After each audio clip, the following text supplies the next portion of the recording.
I'm 17, and this was not only my first trip to El Salvador, but my first trip out of the country at all. I can honestly say that this trip was a divine moment in my life and in the lives of others.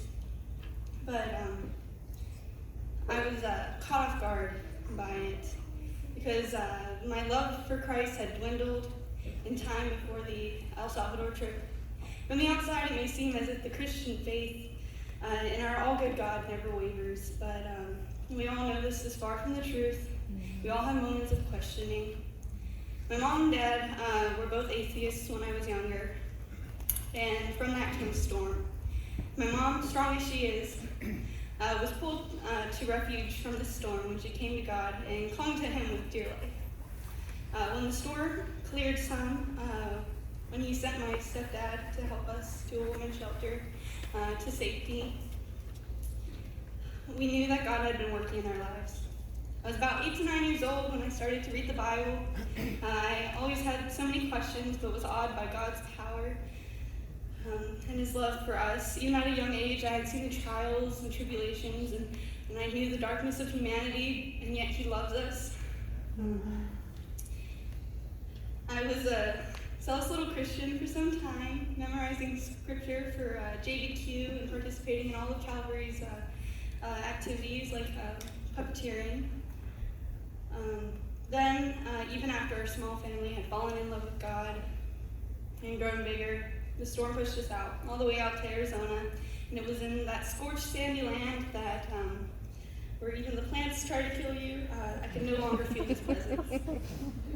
My faith was still there, though dwindling, as we attended different churches to find the right one. It was only a year later, though, that fire of love that I had felt turned on God, when He had taken my dad from me.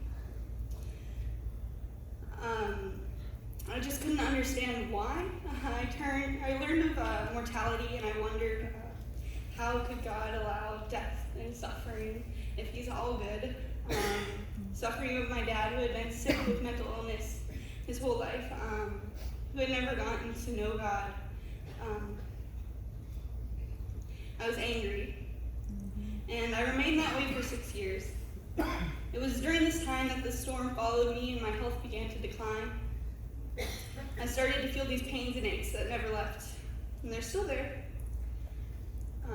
And I asked God, I loved you so much. Why are you putting me through this pain? We don't always understand why God does what He does, but in faith we can trust that He has a plan for us. When I was 10, right before my father died, I told my mom, I don't have empathy, I don't care for people, I don't have compassion. And I truly believe that I would not have understood people like I do now, and I have a love for people as God has opened doors for me in the medical field, and I want to help people and devote my life to it. I would not understand Him if I had not been through what I had been through. When Calvary provided the chance to go to El Salvador to help people, I jumped at the opportunity. I felt this calling to help people, but I refused to acknowledge that that was God's voice. Even though I was so angry, I was so angry at the Lord that I had declared myself a Buddhist. I was still drawn to helping others. I decided that I was going to El Salvador just to help people, and nothing Christian-like was going to happen. I was so wrong. He put me in that place so that He could meet me there, so that He could meet us all there. Amen. It was during these 7 days of getting close with a few of the members of the church and seeing the strength and joy and love of God in people who live in conditions that are worse than what our homeless live in. When we built the home for that family, there was not a single moment that those people would stop thanking the Lord. Even having to be in that situation in the first place, they loved God. We returned to that same community the next day to feed the families there and to pray over them. Though I had begun to feel God throughout the trip, it was here that I let go of my resentment and my pride. And I prayed over these people. I prayed to the Lord because I knew they deserved it. I came into this trip knowing I wanted to learn how people living in those situations could be so strong. I wanted them to teach me, and what I learned was their strength came from God. That my strength comes from God. The people in those poor communities gave me more than I could ever give them. They taught me the strength of God to hold on to faith no matter what happens and to trust in his plan. Knowing he is there even when I can't feel him gave me peace that has been with me since I returned. I'd like to share a verse, Philippians chapter 7, verse 4. And the peace of God, which surpasses all understanding, will guard up your hearts and your minds in Jesus Christ. And yes, God's love and peace is beyond my understanding, and I'm finally starting to be okay with not understanding, because he is here with us to guard our hearts and our minds. Though I still have many questions, the seed of God's love was planted within my heart, all because it took 1 week out of my schedule to go down to El Salvador and feel God working on me. I highly encourage anyone who hears God's voice calling you to chase the opportunity. Trust in his plan for you. Bad things will happen. They will always happen.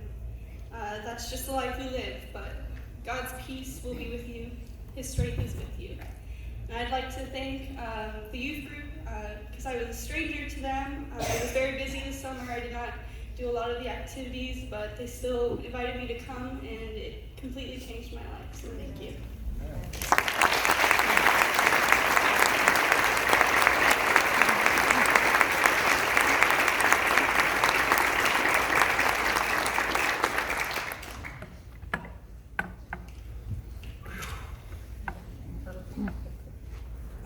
This is the most difficult part for me.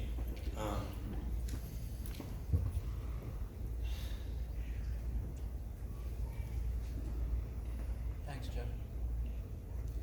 Those testimonies meant the world to me.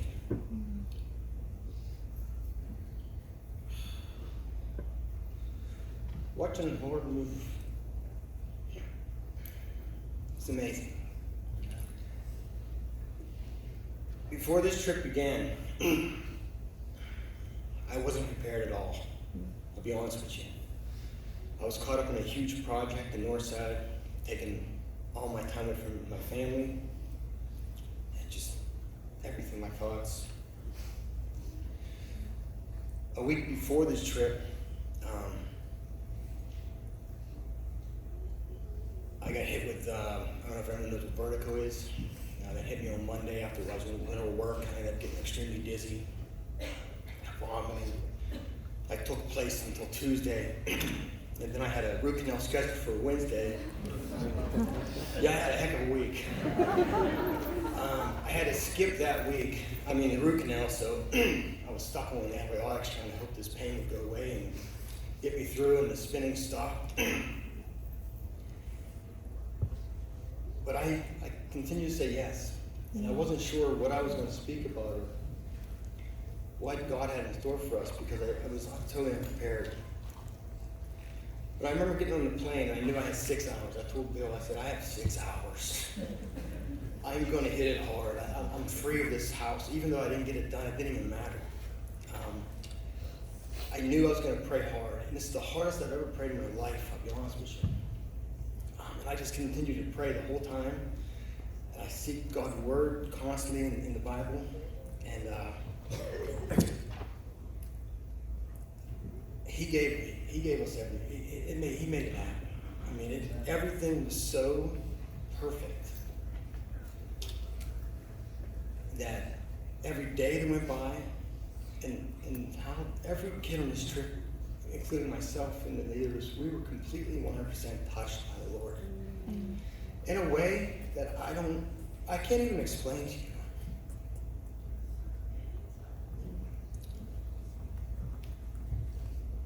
I don't think I ever felt the Holy Spirit before. I love the Lord, I'll be honest with you. But this week changed my life forever. This was the 5th trip for me. And I've been touched in many ways, but this one here hit me extremely hard. The day that really hit me was the last day. It was beach day. And if anyone's ever been on a trip before, beach day is the day that, like, you're done and you're there to just let loose and have fun and relax. Well, God had other plans this trip. I'll be honest with you. So Wednesday evening, the beach was Thursday. I was laying in bed, and we just had unbelievable testimony time with the kids. I mean, there were so many tears shed that night that I've never been a part of something like that. So something like that. And we went to bed that night, and I'm praying. I'm like, what am I going to speak to these girls at the orphanage? We had girls come with us to the beach house, and these teenage girls, and I had no idea what I was going to speak about, or I was caught up in a moment. So I'm praying so hard that night, and I'm looking through tons of, the Bible, and just, Googling things and doing all this stuff to try to figure out what the Lord really wants me to speak to these girls. And I hear a voice, and it's Brandon. Yeah. Mr. Bruno. I'm like, yeah. He goes, I want you to read this. So he hands me his phone. Philippians 1, verse 27 and 28. And I read it. And I'm like, that's beautiful. I didn't really think much about it at the time, gave it back to Brandon. In my head, I'm thinking, he's reading the Bible. This is amazing. And then half an hour later, I'm still struggling, like, I'm all nervous. And then it hits me. That God just used Brandon to tell me what he wants me to speak to the kids tomorrow about. So we were there, and I get in front of the beach house, and the kids, it's my moment, and I'm telling them, I'm trying to explain to them how this message come about, and I look over at Brandon, I tell them how this happened. I really feel this is what God wants you to hear at this moment. And then before that, I kind of get past it, but Kurt Clanahan, everyone knows Kurt, he literally asked me to do the message. We're there with the kids from the orphanage, and they leave us about an hour and a half to just be by ourselves. Well, Kurt Clanahan's asked me to do a message, if he could do a message for the kids. And I was like, what were you thinking about, speaking about? And he said, salvation. I was like, oh, okay. I think some of these kids may be ready for that. It was a pretty impactful trip. So I said, okay. So at the end of the day, the girls leave. Everyone leaves. We're having a good time. We sit down and get this little section. And this is where the trip in 35 years have got released from me. It was at this moment in my life. I didn't see it coming. And I don't think you're ever going to see it coming, I'll be honest with you. But Kurt gave his message. At the end of the message, he said, Jeff, I want you to get in the water in case some of these kids want baptized. I remember raising my hand because I wanted to raise my hand. I wanted to say that this, this is a big step. But before I could get that out, the Holy Spirit convicted me so hard, and I lost it. I just bawled my eyes out. Uncontrollably, couldn't even speak.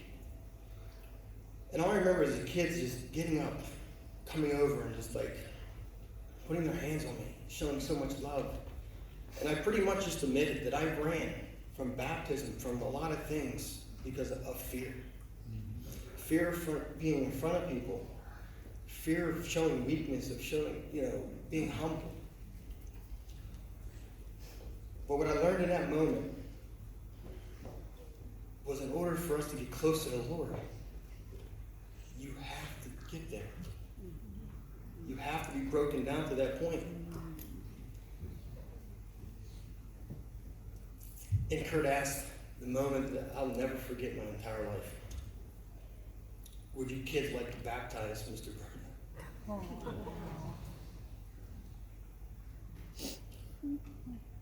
can't tell you.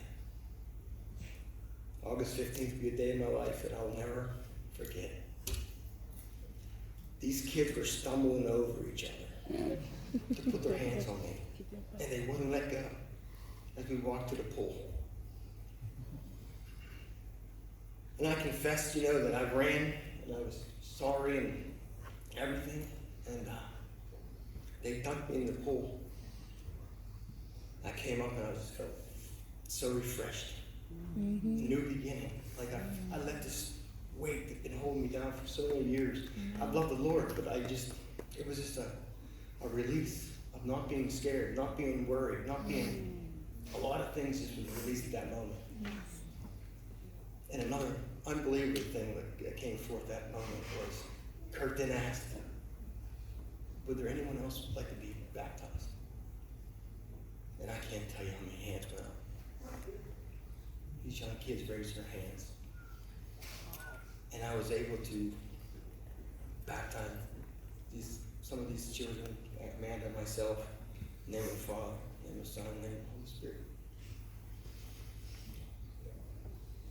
And that means so much to me. And I didn't take it lightly, guys. I'll be honest with you. That's why I hit hard and I was crying my eyes out, because there was no way I was baptizing these kids without me being baptized first. The ironic thing about this, when you have to slow down in life because it's moving so fast, and really look at some of the small things that takes place that we forget and we miss, and we don't give God the glory. This trip, I was totally against the beach trip. I was totally, we're going ziplining. I've been to the beach 6 times, 5 times, 4 times. I wanted these kids to experience ziplining. I never did. It's going to be fun. We're going to experience. Well, a week before the trip, Deb called me because she felt really bad. She knew how much I wanted this thing. She's like, Jeff, I don't think the zipline is going to happen. I'm like, are you sure? She's like, well, it's about 3 hours away. I'm like, wow, we can make it happen. She's like, Jeff, you just can't make it happen.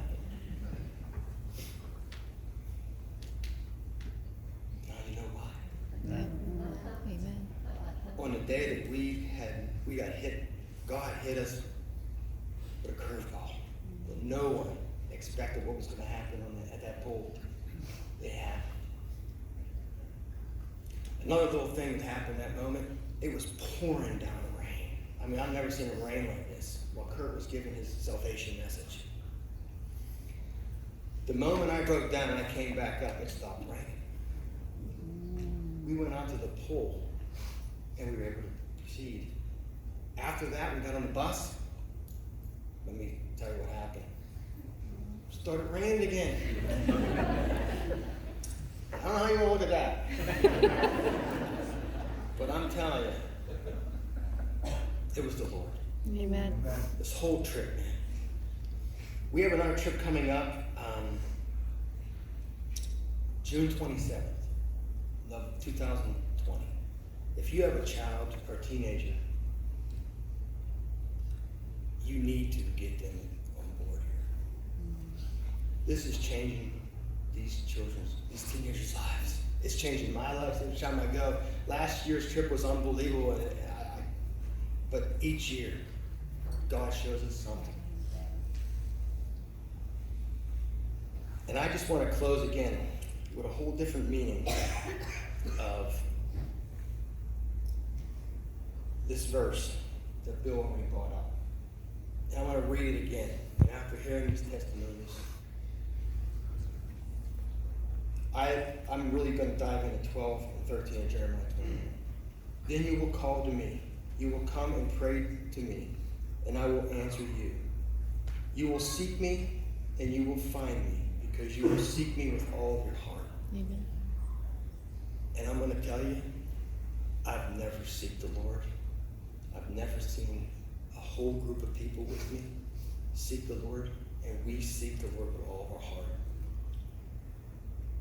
And I truly believe that's why some special things happen in this trip. Yes. That's it.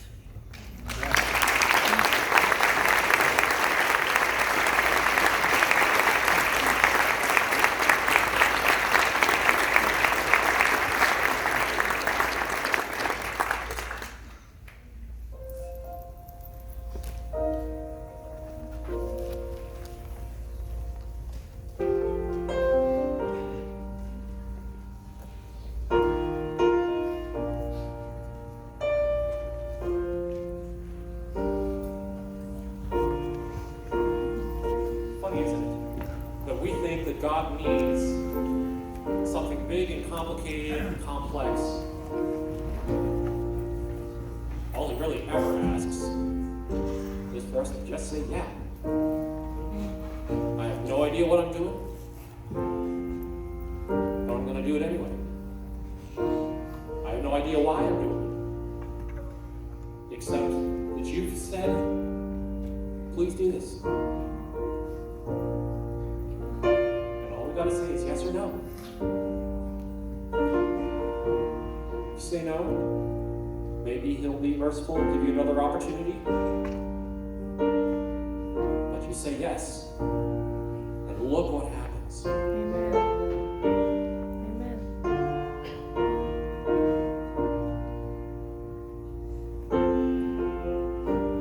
I count on one thing. The same God never fails, will not fail me now. You won't fail me now in the way. The same God who's never late is working all things out, working all things out. Yes, I will lift you high in the lowest valley. Yes, I will bless your name. Oh, yes, I will sing for joy when my heart is heavy all my days. Oh, yes, I will. I count on one thing. The same God never fails, will not fail me now. He won't fail me now in the way. The same God who's never failed is working all things out, working all things out.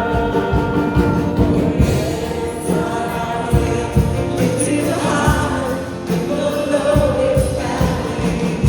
Yes, I will bless your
name. Oh, yes, I will sing for joy when my heart is heavy all my days. Oh, yes, I will for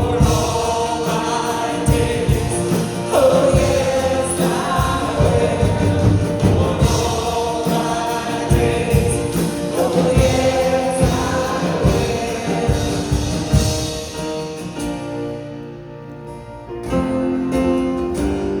Yes, I will.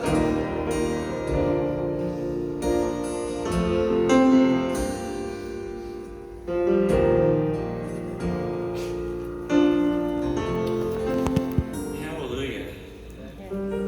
I don't really need to say a whole lot, do I? I think the Lord's communicated all that He wants through these kids. I want to say a couple quick things, though. First of all, to all of you, I am so proud of all of you for going.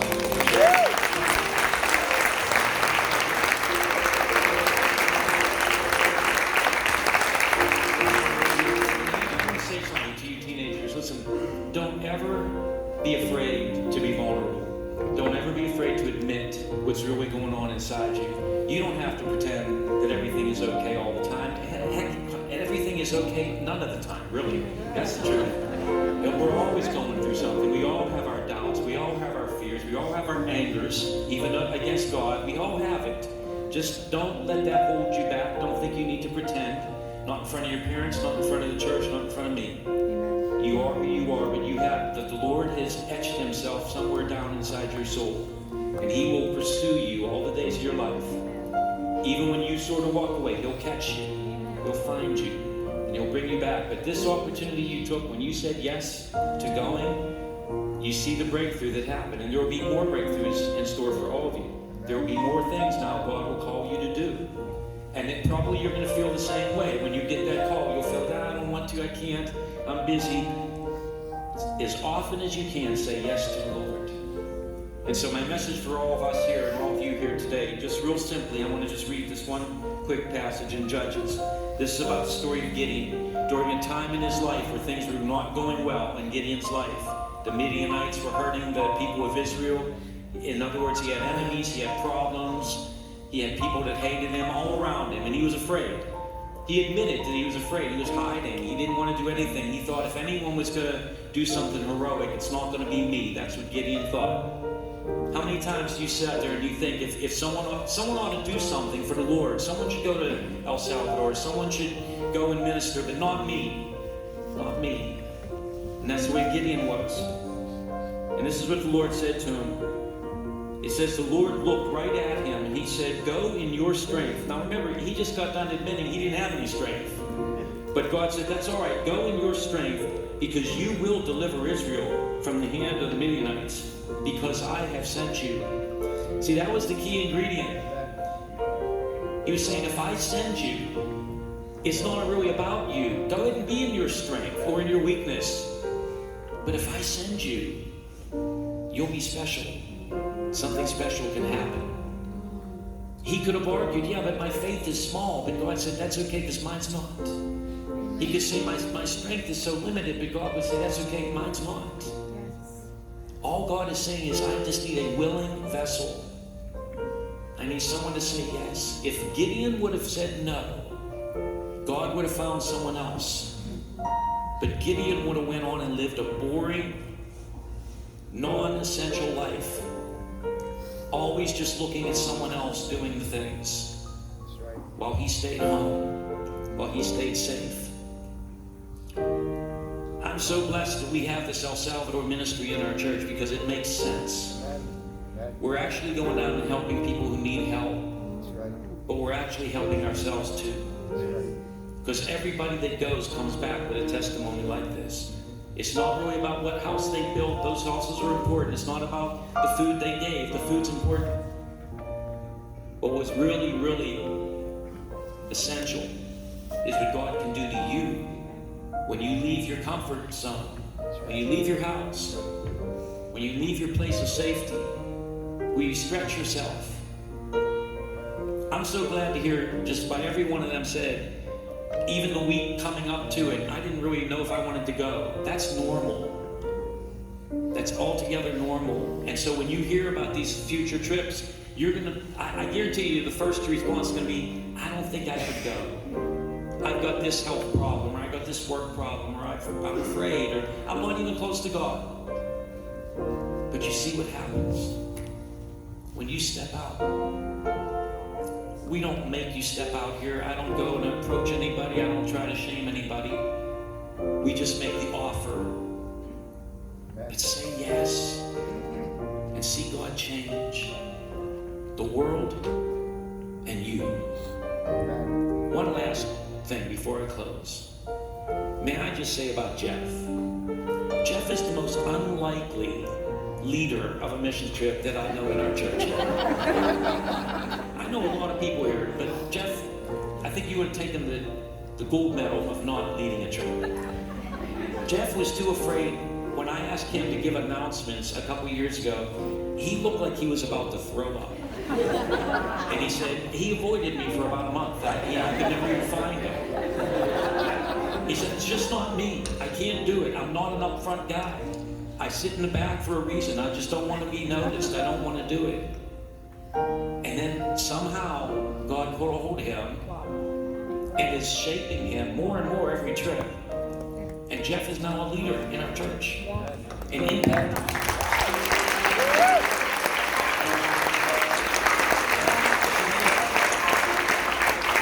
It's amazing what God can do. It's amazing what God can do with anybody who says yes. With anybody who says yes. Father, thank you so much for what you did in the lives of these kids, in the lives of leaders, in the life of our church. As we listen to their testimonies, we're forever changed too. I thank you, Lord, for the kids being willing to open up and expose themselves in their frailty, in their imperfect lives. Because now we know how to pray for them better. I pray, Lord, you would continue to put it on the hearts of more and more people in Calvary Church to step out, to leave their fear behind, to embrace life, and to say yes. In Jesus' name. Amen. All right, God bless you. See you next time.